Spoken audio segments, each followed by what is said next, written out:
Выполнять рейсы санавиации в Коми будут 2 вертолета Ми-8. Для этого используют парк региональной авиакомпании, сообщает Минздрав региона.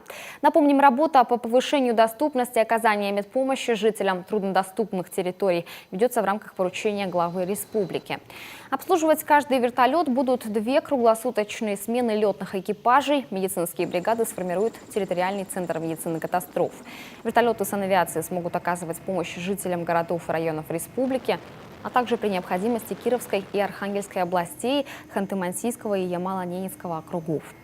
Одновременно Ми-8 сможет перевозить до 4 лежачих и 8 сидячих пациентов. Он имеет северную комплектацию, а также дополнительный источник топлива, что позволит использовать его на значительные расстояния и в любых метеорологических условиях. Работать винтокрылая машина сможет в том числе и ночами. Всего же по госконтракту у авиаперевозчика закуплено 1013 летных часов.